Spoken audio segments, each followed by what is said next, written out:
The first time the abuse happened was when I was 9 years old. My father put my mother into a psychiatric hospital in Ettelbruck for the first time. So he was left alone with 6 children. That night, it was the first time he blow-dried my hair, and he put me to bed. And it was the first time he came into my room and lied down beside me and molested me for the first time.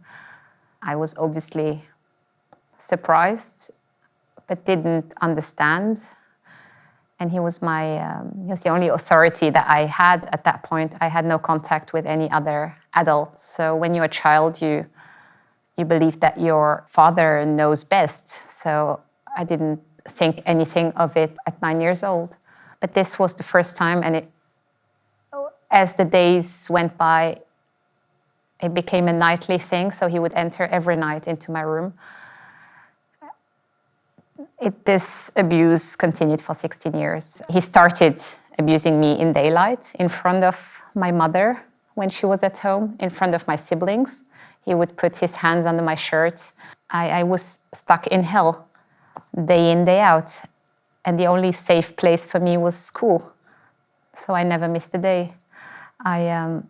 So I went to the UK to study, to escape physically. But he followed me there. He sent private detectives after me. He diverted my phone calls, my text messages. He had an extreme obsessive control over my life. At 26, I was at the police station for an incident, and the police officer said to me, "I cannot ignore what I've just heard." And he put me in touch with the investigator at the police judiciaire. And from there, they arrested him for 2 years without trial. So he was in prison for 2 years in Luxembourg without trial. So I went through 4 years of a heavy trial, which was quite mediatized in Luxembourg. And he received 15 years of prison.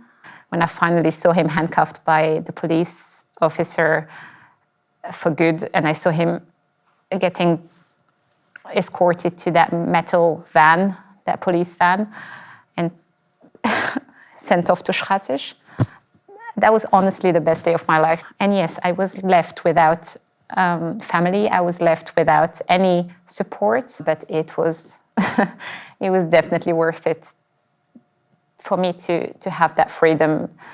If I had a message to say to other people that are going through the same, you can have children, you can get married, you can have a career, you can be happy after being abused for 16 years, for 5 years, for one incident. I mean, you're not defined by what happens to you, but you always have a choice in determining what happens next.